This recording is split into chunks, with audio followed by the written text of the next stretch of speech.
안녕하세요. 이춘선입니다. 오늘은 한 사람만이라는 책의 네 번째 이야기, 네 번째 이야기가 시작하겠습니다.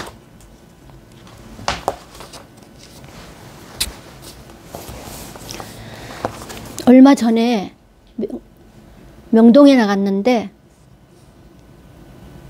길 한쪽에 여러 명의 할머니들 얼굴이 붙어있는 게시판과 여러 장의 그림 엽서가 붙어있는 게시판이 세워져 있고, 그 옆으로 몇몇 젊은이들이 서서 지나가는 사람들에게 이 할머니들을 위해 서명해 줄 것을 호소하고 있었다. 나는 가던 걸음을 멈추고 할머니들 얼굴과 엽서를 찬찬히 들여다보았다. 얼핏 보면 길거리를 오고 가다가 만나는 많은 할머니들 중에 한 분과 다를 바가 없는 주름 잡히고 여인 얼굴의 할머니들이었다. 그런데 이 할머니들은 그 주름과 깊이 팬 눈 속에 특별한 이야기를 갖고 계신 분들이었다. 전시된 사진들 가운데 한 할머니의 이야기가 한 신문에 다음과 같이 실려 있었다. 중국 심양에 살고 있던 일본군 위안부 피해자 박옥선 할머니가 60년 만에 고국 땅을 밟았다. 박 할머니는 16일 오후 1시 30분께 인천공항을 통해 입국해 남동생 박아무개 씨와 부둥켜 안고 오열을 터뜨렸다. 그는 18살 때인 1941년 방직 공장에 가는 것으로 알고 집을 나섰다가 중국 헤이롱 장성 위안소에 끌려가 4년 가까이 아키코로 불리며 위안부 생활을 강요당했다.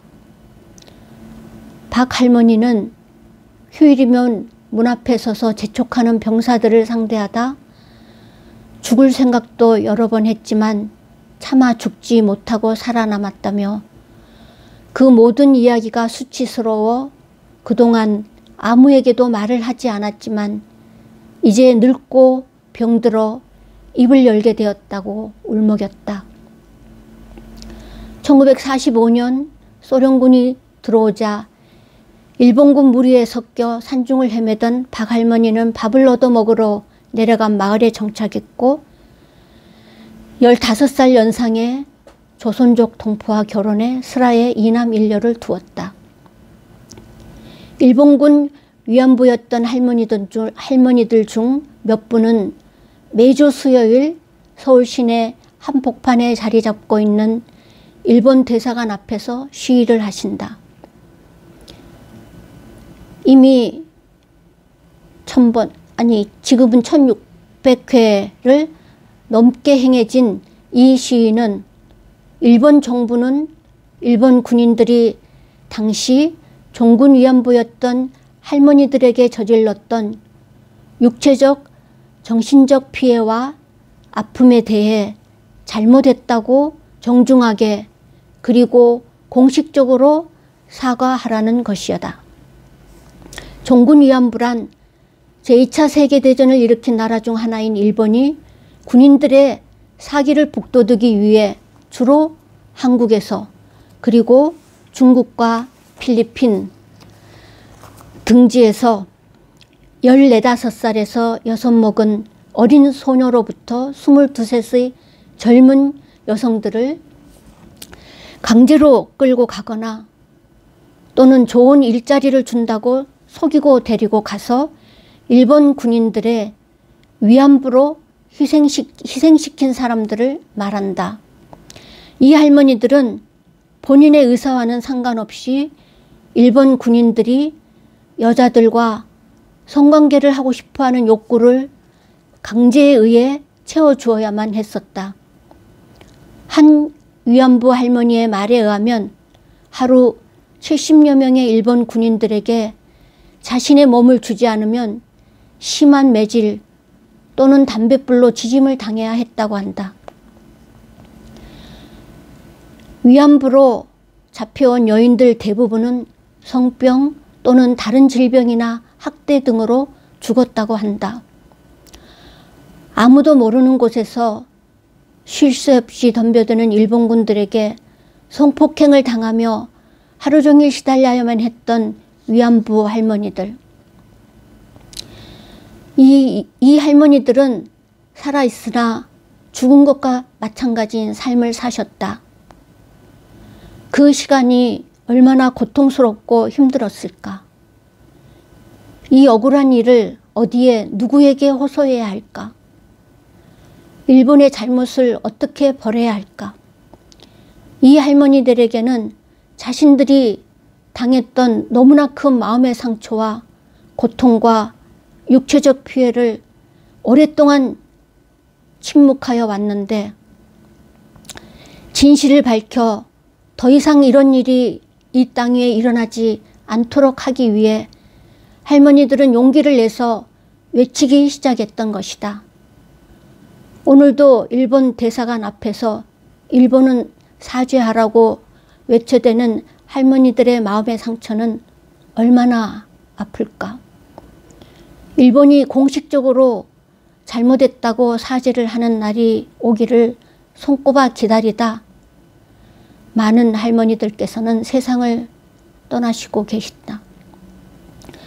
많은 위안부 할머니들께서는 전쟁이 끝났는데도 그토록 꿈속에서 그리던 내 나라 내 땅, 자신들이 자랐던 고향 땅으로 돌아오지 못하고 남의 땅에서 머물거나 혹은 자살을 하거나 몰래 귀국해서 자신의 이야기를 숨긴 채 살아야만 했다고 한다. 왜 그랬을까? 이 할머니들이 필요했던 것은 이해와 위로와 용기와 사람들의 따뜻한 마음과 할머니들이 당했던 불의에 대해 말해주는 것이었을 것이다. 자신의 의지와 상관없이 일방적으로 어린 나이에 겪어야 했던 고통스러웠던 과거의 기억을 극복할 수 있는 힘을 주고 새로운 삶의 희망을 주는 사람들의 이해와 수용이 필요했을 것이다. 자신들에게 벌어진 일이 자신들의 잘못이 아니었다고 말해주는 한 사람, 수치심을 느끼지 않도록 만드는 사회가 필요했을 것이다. 그러나 뿌리 깊게 박혀있는 남성 중심의 가부장적 권위주의적 사회 제도 속에서 오랫동안 할머니들께서는 가난과 고통과 소외 속에서 살아오셨어야만 했다.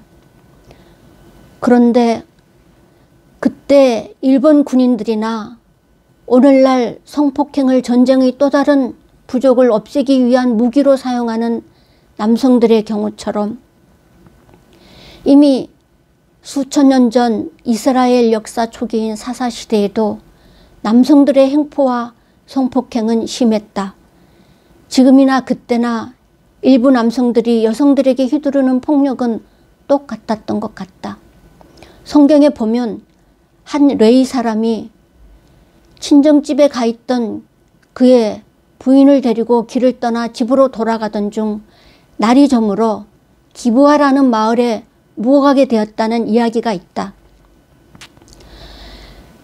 그날 밤 그 마을에 불량한 남자들이 몰려와서 그들이 묵고 있는 집을 둘러싸고 문을 두드리며 집 주인인 노인에게 소리를 질렀다. 노인의 집에 들어온 그 남자를 끌어내어 주시오. 우리가 그 사람하고 동성애를 좀 해야겠소. 그러자 주인 노인이 밖으로 나가서 그들에게 말했다.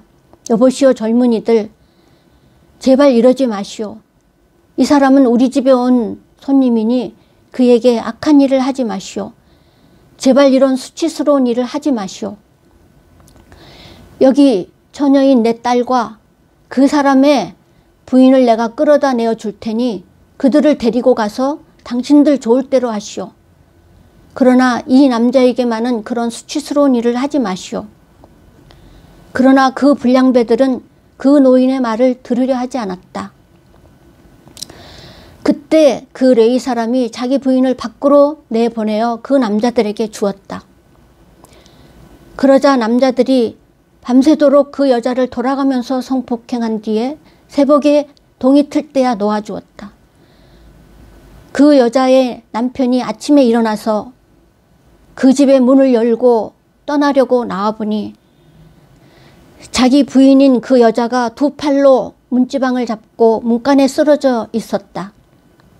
일어나서 같이 가자고 말하였으나 아무 대답이 없었다. 그 여인은 죽어 있었다. 남자는 그런 일을 당하면 수치이고 여자는 수치가 아니기라도 한 듯이 남자들은 딸과 아내인 여자들을 마치 자기의 소유물이나 되는 것처럼 마음대로 내어주고 또 여자들이 얼마나 고통을 당하든지 어떻게 성폭행을 당하든지 그래서 죽임을 당하든지에 대해서는 관심이 없었다.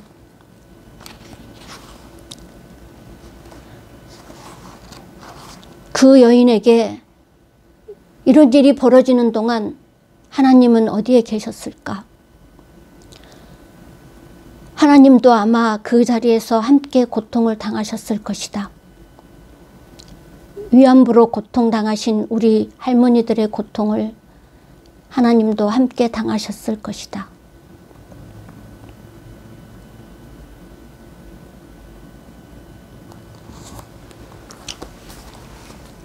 혹시 하고 싶으신 이야기가 있으실까요?